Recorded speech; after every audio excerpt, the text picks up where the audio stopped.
We stand for the saying of a Pledge of Allegiance. I pledge allegiance to the flag of the United States of America and to the republic for which it stands, one nation, under God, indivisible, with liberty and justice for all. Maureen, were there any sign-ups for? No, there isn't.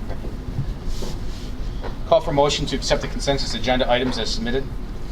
So moved.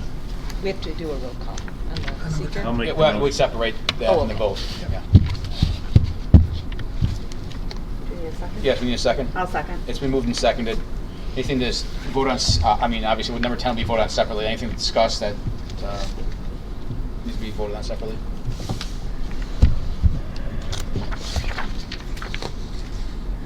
All right then. I'll call for a voice vote for items 1 through 9. All those in favor of accepting items 1 through 9, please say aye. Aye. Aye. Opposed or abstaining? Motion carries. For the seeker resolution, will the clerk of the board please have the roll call vote now? John? Yes. Julie? Yes. Steve? Yes. Bob? Yes. Motion passes.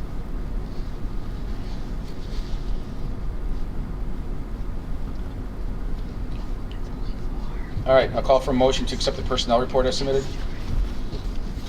Moved. I'll second that. Anything to separate? Just want to, there's not an item in there, just Okay. to talk it right afterwards even. All right. All those in favor then, please say aye. Aye. Opposed or abstaining? Motion carries.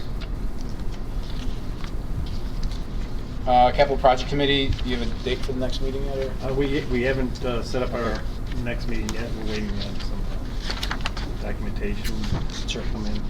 All right. And if I could just add one quick thing, Bob, really at this point, there's just a few things that are still being touched up from the work that was done this summer. There will be some punch list items, but really the construction management company kept this project on the pace that we expected. The work that really needed to be done to start the school year was completed, so we're in a really good place there. The other thing I want to add is that the work did start at Tuscarora Elementary. Okay, they were able to do all the tear down before students arrived, so now it's just the building up of the brickwork that needs to be done, and then over the next spring, summer, and then even probably the spring, summer after that, there's going to be some significant work. It's that other $11.7 million from New York State that's being put into that school, which was certainly necessary. Okay. All right, policy. Yes, we have our next meeting scheduled for September 21st at 5 p.m. Okay. Policy committee is the next, on the 21st. Okay. All right, we have a couple items for fundraisers that are informational from out of district fundraising. Ex officio students report. Written. The school year started off great. No really issues to talk about. Tomorrow we have a Bills Spirit Day for the home opener, not the home opener, the season opener. The seniors have a senior sunrise Friday at 6:15 to watch the sunrise on the field. Let's see, the underclassmen pictures are the 14th, and the senior class pictures the 14th, the rain date of the 15th. The high school open house is the 14th. We have homecoming dates. The football game is the 30th, and then the Spirit Week is the 26th through the 30th. We have the Spirit Week themes and activities being planned. We started talking about those today, and the homecoming dance is the 1st. So yeah, that's what's going on. We'll get more details as we continue on. But Sorry, are you going to be up at 6:15 to watch the sunrise? yeah. Roll call. All right, superintendent's report. Let me start with a thank you to Braden. There were actually a number of students. I want to thank them all by name. Let me back up. On opening day for staff, we were really fortunate to have some students there to greet us with music. And as staff members were coming into the auditorium. This was on the 30th of August. We had 3 saxophone players, Carly Fowler, Christy Fowler, and Lindsay Kinkar, who all greeted the staff as they were coming in and filling in the rows. And then we had 3 soloists, including Braden, Kaylee Hubert, Maddie Copeland, and Caroline Fruck, and they were awesome. It was an incredible way for us to start our year, certainly provided enthusiasm for our staff, and Braden did a rendition of New York, New York, and it was really awesome, so great job. Thank you. And you know, it was obviously a great opportunity for so many of our staff who don't get to hear our student musical performers play. But what it really said was, here are some kids who are so dedicated to the school that they'll wake up a week before their school year actually starts and come in and provide that kind of intro and welcome to our staff, which was really well received. So, and the worst part about that morning actually is that I have to speak after they perform. So good luck following them. They were really awesome. So thank you, Braden. Some hiring. We're still doing some hiring. There was a lot of hiring done, and I want Mr. Stack to talk a little about that. Before he does, I think he just wants to introduce all of you to one of our guests here tonight. Now it should go. There we go. Okay. No? I'm not here. Take Braden. Hit the side. Try this one. There you go. This one's maybe out of juice. All right, thank you. First and foremost, before I talk a little bit about the hiring, I really do want to introduce to the board Ms. Jean Ketzel. And Jean, we're lucky to have her joining us. Niagara County Pilot Program is where she last worked, and is also a district resident. So we're very lucky to have Jean aboard with us, and we'll be filling the shoes as a personnel records specialist in our office. And she's been working tremendously hard, learning quite a bit. It's quite a steep learning curve, and there's so many different tenets to what it is that she does in that office. So welcome, Jean, and we're so appreciative to have you here, and you've been doing a great job. Thank you. Thank you all for appointing me. I really appreciate it. Welcome. As the superintendent stated, you know, we still are doing some last minute hiring, especially in the SRP field.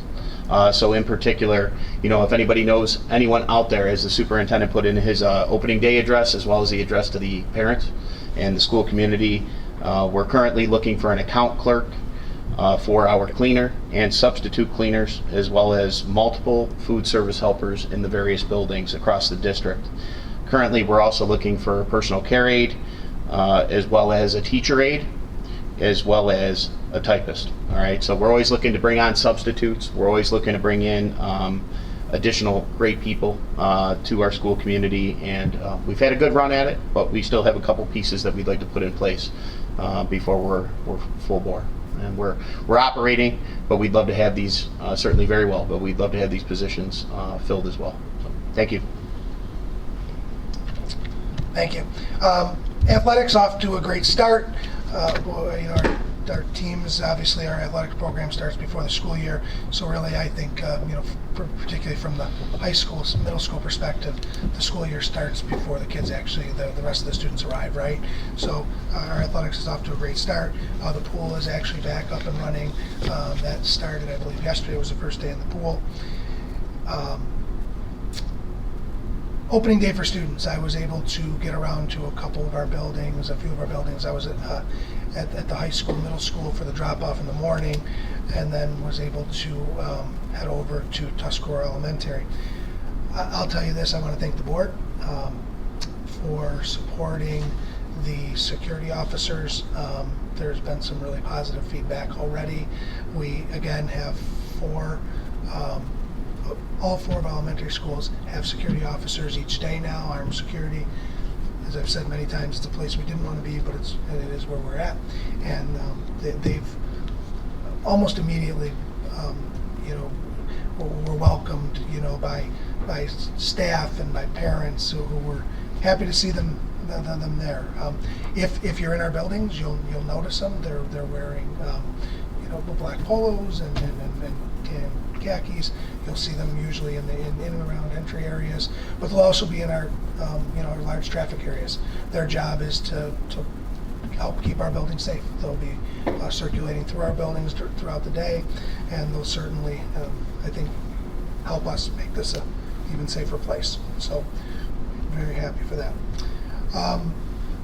As far as student engagement and family engagement activity, on September 24th, Saturday, we have our next Eco Campus project. That'll be happening right outside the ALC here from 8 a.m. until 11 a.m. There'll be a lot more information coming from particularly the high school and middle schools about that event. That we've now held 6 of those, so this will be our, I believe, our 7th. So pretty exciting.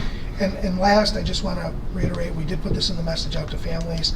Food services changed a little bit this year. So Tuscarora Elementary, Colonial Village Elementary, West Street Elementary, and our middle school, there are free meals, both breakfast and lunch for all of our students. However, our high school and Derrick Road, it's back to the way it was pre-COVID. So if somebody has applied for free or reduced meals, that's what they would receive, and everyone else would have to pay the full price of those meals. So just want to reiterate that. That's all I have. Do you know how far off we are on that 40% at those 2 buildings to be able to get the full build school? I'd have to look. I'd have to give you the number. We're below it. I mean, as a matter of fact, I believe we may actually fall back below at West Street again. And the middle school it always fluctuates right around that 40% number.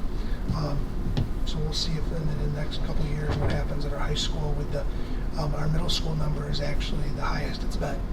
So if that trend continues and what we would expect is that those students moving to high school, maybe it gets so the high school would be free. Any questions, Superintendent, on his report? All right, reports to the board. Review the reserves.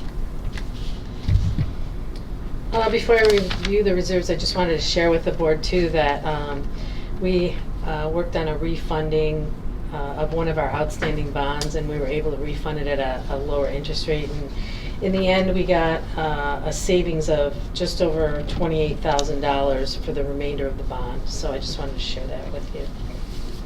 Could I just add Yeah. something? That I know I've talked about this before, but for those who maybe weren't here or don't remember, those rates are based on the district's financial stability, and that financial stability is a result of the work of our business office and the board, and that kind of work is what creates lower rates when we do all of these things, which helps our bottom line. Ryan, can you make that a little bigger, please? So to go through some of the reserves, we currently have, this is showing,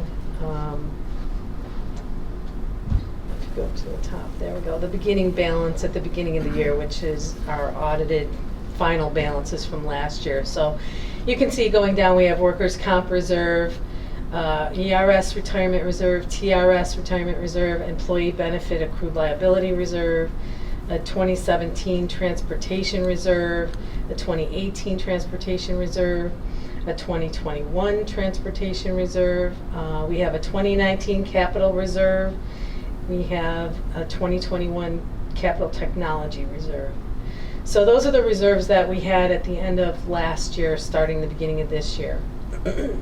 And all of the reserves except for the new capital reserve were full, just so you all remember that. The second column there shows what we've used against the current year budget. So that was, all those were basically budgeted in the initial budget. So For 21-22. correct, for prior year. So when we closed last year, that's what we used to balance the budget, 21-22. So you can see going down in those transportation reserves are the buses that we purchased out of those reserves. And then there was an addition to the general capital reserve. That was, can't remember what that was, but that was an addition that was brought back, I believe, from unused funds for the pool Dectron unit and the Yes. Eric Road parking. So those were unused funds. And then the 2019 capital reserve, you can see in the 2022 capital reserve, that money is the money that sat in, if you remember, the assigned fund balance. So that was then brought in to that. And then if you go back up the other way, you'll see the interest in all those reserves and then a subtotal. And then what I'm recommending for funding is the column G there, the funding. So based on what we had for fund balance at the end of 21-22, I'm recommending that we refund the workers' comp reserve an additional $500,000, and that'll bring the ending balance to just over $1.6 million.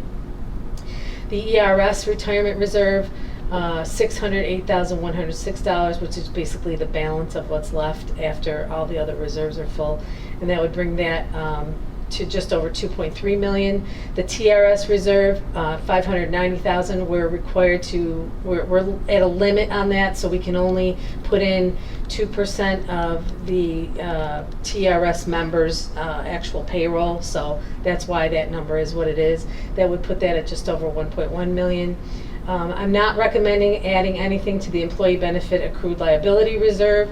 It now sits at just over 931,000, and I say that because that's one reserve that that's not something that the board can move easily if we have to have money moved from one reserve to another. So it's best to utilize that simply for the employee benefit accrued liability and then maintain it. What I'm proposing is that we create a new tax certiorari reserve. We have quite a few claims coming through this year on tax challenges. Thank you. And I'm looking to put $250,000 in that. Create an unemployment insurance reserve with $100,000 in that. Again, we anticipate some high costs in unemployment insurance coming forward when all those federal grants time out and people will be let go from the district. We have, and then if you go down to the bottom, I'm sorry. No, it's okay. Can I just add just one thing on and Allison, I don't know if anybody wants more explanation, but on the tax cert reserve, on the tax cert reserve, what happens is this: when these challenges are made, if they win a challenge and there's money that's refunded, there's monies that we've already expected and built into our budget. So not having an opportunity to pull that out of a reserve means we're short whatever that challenge change might be if they win. Correct. Did I say that right? Yep. She does a good job, doesn't she? She really does. So the ability for us to have that reserve allows us to then pull from that to pay for any of these changes that happen, in essence, after the fact, after our budget's set. And I always try to work with the attorneys to make sure that they don't, or try not to, at least get refunds for prior years. That's not always the case. You know, sometimes we end up having to refund prior years, so that's, you know, another reason. It's not only the current year, but we're looking at like years prior, depending on how far back their challenge goes. So what would an example of that be? Like who would make a challenge? So like, let's say a business is saying that their assessment is too high. Okay. So they'll Get taxed higher. Okay. correct. So they'll go in and challenge the assessment, which is what drives the Article 9. They call it an Article 9 challenge, and then all the attorneys get involved to try to make sure, and they feel it's overassessed for the last 5 years. Okay. So they want to go back 5 years and Okay. say, you know, I shouldn't have paid this much tax, but. Gotcha. Thank you. Yep, and then $4.068 million would then be funded in that new capital reserve that was put up for vote. So that would fulfill that $10 million in that reserve for our upcoming project. And then the other $500,000, I'm asking to hold in the assigned unappropriated fund balance, similar to what we did last year when we filled the new capital reserve. And that would be for another capital reserve that would have to be up for voter approval, probably in May. So we can't actually if you agree to put it in that reserve, we can't actually put it in the reserve until the voters vote on that reserve. So in the interim, we would hold it in that assigned unappropriated fund balance account. So that at the bottom, that was our fund balance, just over 6.6 million this year. And again, a lot of that is because of those federal funds. You know, we were able to utilize those funds for things that would have normally cost the district in expenditures that, you know, we had the federal monies to be able to do that, so. And the other thing that it will, you know, will allow is, and this is obviously really important with our next capital project, is the capital reserve for the capital project will allow it to be fully funded by this reserve, so there won't be any additional monies needed from our taxpayers. Yeah, and for the capital project. I know part of the, I think you already discussed, part of that storage building is going to be part of this new project. So, and I know the board had approved to use unexpended funds for that, but in reality, since that's going to be part of the project, we will just add more reserve money, which would offset that local share. Yeah, so if you remember, we were hoping that work would have been done at the end of this past year. So there was about, you know, a little less than $1 million that was set aside if we were doing all of the things for that building. And so that money ends up rolling over, we're putting it into this reserve. This reserve is going to pay for the project, which now that property is part of. If you remember, it's the building that, for lack of a better term, a pole barn for all of our equipment for facilities. That building, the New York State Education Department said we needed to go through them first, and you know there was certainly a question as to whether or not that was necessary or not. Some districts will do it as a found building. We wanted to do it the right way, so we went through the Education Department. But it's why that money that was already approved and that work already could have been started isn't going to be done until next year. So, and just to reiterate, these numbers are unaudited at this time. Our audit's currently in process, but this is where I anticipate we'll end up. And our total reserves and fund balance at the bottom there is just over $35 million for the district. And a large portion of that would, again, be used for this upcoming project if the voters approve it. Does anyone have any questions? Good, thank you. Thank you. All right. Any old business at this time then? Any new business? Public comments? All right then. Any board member comments? All right. I'll call for a motion to adjourn then. So moved. I'll second it. All those in favor, please say aye. Aye. Aye. Opposed or abstaining? Motion carries. We are adjourned.